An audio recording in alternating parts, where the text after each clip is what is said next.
So I work with a group of brilliant people called Spooker Rekkids. There's tons of us. I think there's 10 at the moment. And they're members of different bands in the area. So you've got all of the Nell on Lit gang, Dress Like Wolves, and a couple of other creatives, myself and Rachel, mostly just people who love music, don't really do anything in the scene, but we organise them all because they're kind of useless, all the bands. And we've just put on small shows in the Westgarth Social Club in the attic upstairs there. That's the third story in the attic, isn't it?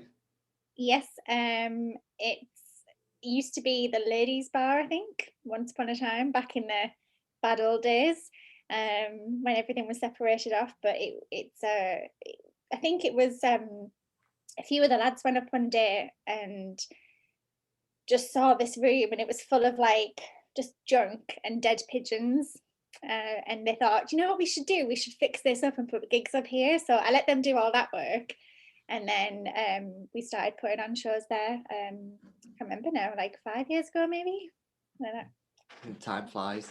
When You on about there about like obviously the rest of them are musicians, aren't there, in bands and that dress like wolves and stuff, just in case somebody didn't know that. But do you have like any like sort of like music bones? Have you learnt an instrument? Is there any like did you sing? Yeah, I used to play guitar when I was younger. I played violin for about a year when I was in primary school, and apparently was very good at it, but it sounded awful, so I give it up and then picked up a guitar, which sounded nice immediately.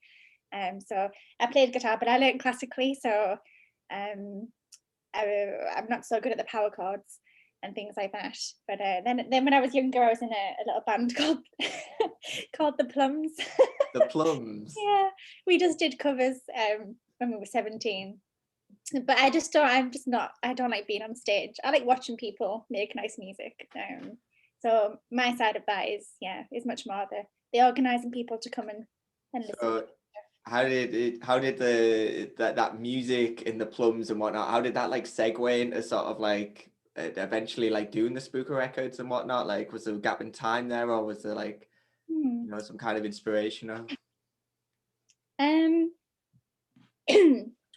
I think I just met like through the years, just the kind of group of friends I was in, just met lots of people who love making music, and just, I mean, their music wasn't always great, but they've all developed as musicians and artists. And I think that I'm really lucky to have friends that who play in bands where it's like, I want to go to their gigs, I want to go and listen to their music. It's not like I'm forced to go and listen to Nell on Lit play. Like I want to go every time they play somewhere because I just think they're so phenomenal. So I think it's more just the group of people that I'm friends with. And I think music is generally just a big part of my life anyway. I think it's live music especially is just good for you. It's just good for mental health. It's good for community. And I'm a little bit biased too because the Westgarth is my dad's workplace as well. He's the steward of the Westgarth Social Club. So yeah, I've been raised on live music. Yeah, I was going to say, before you were, I mentioned gigs in there are plus 14 anyway, aren't there? So have you just been going to gigs since? Well, it was really since the Kids of Solid Gold came knocking on our door and asking if they could put things on there. So it wasn't before then that we had a lot of live music on. It was mostly like birthday parties and, bad disco that I was listening to when I was working behind the bar or being a glass collector at 17. But yeah, when Andy Carr from the Kids of Solid Gold knocked on the door one day and said, "Can we were thinking about putting shows on?" I was working behind the bar that day, and I was just like, "Yes, please come along." I didn't even ask Dad. I was just like, Oh, "Yeah, wow. please come and do it." And then when we spoke to Dad and the committee, and it was a saviour for the club really, because we wouldn't be here without the live music scene. The club would have struggled to stay open, I think. It's weird. I think of the Westgarth now as a live music venue and obviously a snooker hall on one side, but like yeah, and it still is a members place as well, so it's still got the bingo on a Friday night. And I mean, when I first worked there was bingo 5 nights a week, and it was full, the room, of just all these lovely people coming in to play. So the membership's dwindled a bit over the years, but there's still people there who use the club for its old-fashioned purposes, and we love that as well. That's such a nice side of it. Yeah. Oh yeah, definitely. It's all culture, isn't it? And eventually, like, do you find that some of the members go to the live music as well? Or they entertain it? I think some of them, like, have got quite into it. And I think that a lot of people who come to the gigs have become members, they want to become members because they love the club as well and want to use it outside of that. So that's really nice as well. When I was a student, I lived down the road from the West Garth, and it's like one of those things that I always look back on and go, why didn't I ever really go to the West Garth then? Like I knew it did music and stuff. I just can't remember. Well, I think I was just being a student maybe, but like there's something there that like sort of I like look back on and go, it's weird that there's a world getting created there that like I like missed out on just from pure ignorance. I mean, I don't think it's ignorance. I think it's a hard sell for students, and it is a bit of an unknown because even now, it's not, the club doesn't have the means to kind of promote itself as much as it needs to. So I think as much as like people who know the club and love the club will go there all the time and they'll support it. I mean, our crowdfunder we've just ran, it shows that that people just are so keen to support venues like it, but it's just not got the income and the sort of backing to push itself in for people who don't know it's there. I think even like in terms of having gig posters out the front or having advertisements around. So it's a bit of an unknown, but hopefully we can keep getting the word out there and expand it. Well, the Kids of Solid Gold do a class job, I think, with views, at like sort of promoting and putting stuff on. Like it's always like canny gigs, even like when the Great Unknown, like not the band The Great Unknown, but like the Great Unknown, like come over and watch gigs and that. It's always like nice and tidy in there and stuff. So I mean, I think that the gigs they put on were the first promoter really to come along and use it, and it's just exactly my cup of tea, my type of music. I mean, one of the first shows, I think it was a band, I think the Young Republic were one of the very first ones, and then I think there was like Fanfalo quite early on in the days, and another band called Dark Dark Dark, and none of my friends had ever heard. I'd never heard them until Andy came along and said, "Oh, I'm putting this band on." But I have such confidence telling people, just come along to the shows because they will be amazing live. You will get to see something you wouldn't otherwise. And I think a little bit of what Spooker likes to do is do that, but we do it on a bit of a smaller scale, and a little bit more localized as well. So, and they're very intimate shows up in the attic. They only hold about 30 people in that little room. So, and it's a bit of a squeeze in. It used to be that we'd have everyone sat on the floor, but we have invested in some little chairs. So. Oh really? That was always the thing I always thought of because like I sometimes I run a lot, don't I? So sometimes my back gets a bit dicky. So I would always like looking at stuff going, I don't want to sit down for 3 hours, like Yeah, And plus I'm 32, so it's not.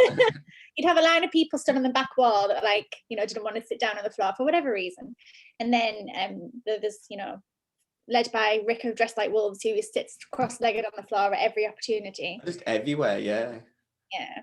So the time I put Rick on, I didn't run the night. I came in halfway through and he wasn't playing through the PA, which I'd set up nicely. And instead he just had everyone sat around on the floor and he sat in the middle of them all, like just playing. Like and you'd love to say it was a rubbish night and Rick ruined it, but I bet it was dead nice, wasn't it? Well, I'm talking about it. I remember that.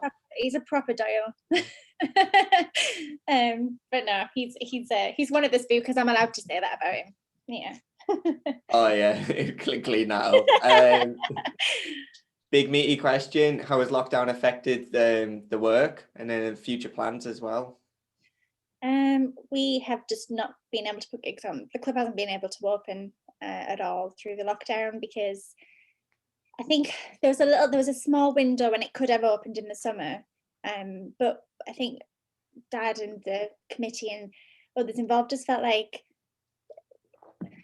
it was just not worth the risk that it would maybe put on, especially with a lot of the membership and the clientele being a bit older. It was like just a high risk place, so it hasn't opened at all since the first lockdown. So we haven't had shows on, but I think that's when we started thinking about how to keep the club going once it reopens, because without bookings of like music in the calendar, I don't know how the club would survive for very long if it did reopen. When it does reopen, we're very confident it will reopen. Yeah. Dad's been doing a good job of keeping money in the bank, so he's ready to stock up when is ready to go and when is. But we thought we'll do this crowdfunder so that we can help support musicians and promoters feel confident to put shows on back at the club. So it actually finishes in like 4 days from when I'm talking to you now. And we've surpassed our first target, and then we're nearing up on our second of 5,000. So with that money, we're hoping to kind of put it towards being able to put shows on, and allow promoters to have confidence to book things in. So while we haven't been keeping busy with putting shows on, we've kept busy with trying to find ways to support the local scene. The fundraiser itself is was a huge project itself, wasn't it? There was it's not like a fundraiser where you're just expecting people to donate. You've put so many different rewards and gifts and everything else that came a part of it and stuff, didn't you? I mean, I got the print thing, which I think was like the least money that you could put in at the time, but I think I did that. But it's so lovely because, I mean, there's lots of these kinds of things going around. So people who are in the scene and want to donate to all these things, we didn't want to ask for a lot of money from everybody. We don't expect anyone to be able to afford stuff. It's hard for everyone at the minute.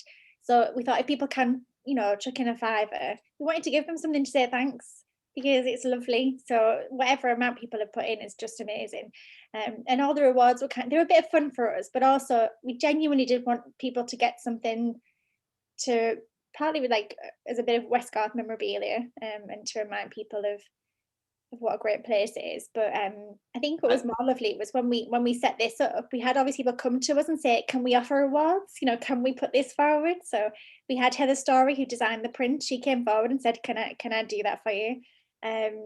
We had Pellet Head come up with all these rewards, and Andy from the Kids of Solid Gold offering us bundles, which I had to bundle up the other day, and oh my gosh, there was so many posters, and it was lovely to look back at all the shows that had been. I was wondering what was going to be in it, but he just sent a big massive bag full of posters and merch and ticket stubs and things, so I kind of just bundled them up as fairly as I could between all these people who bought them. And he's got a dead clean attic at home, and his family are really happy, and he's like, I've sorted it. His wife will be over the moon. I bet he's had a good clear out. But no, people just kept coming up and saying, can we offer another award? So I think he's got a great Westgarth Forever, isn't it? Is like that thing. I quite like that as like a saying as well. That was actually Dan Lettin, one of our other spookers, who came up with that, and he designed the logo for the t-shirt and the tote bag as well, which I've ordered a tote bag. I'm mad on tote bags, so that was one of mine. I have got the poster up as well here, but I'm framing all my stuff. Are you framing it? I'm starting out the office, and I put a shelf up wrong, which is why it's there. Very I've just stick stuff on the wall with those command strips, so I can't be doing with nails. Oh yeah, I mean I have to with these shelves because the shelves aren't there, but all these frames have they're not here. My command strips are somewhere. It's my first time using command strips, and it's like a whole world. Our interview's over, Siobhan. I would talk loads more about that, but thanks very much for your time. Oh, you're welcome. It's been nice to chat.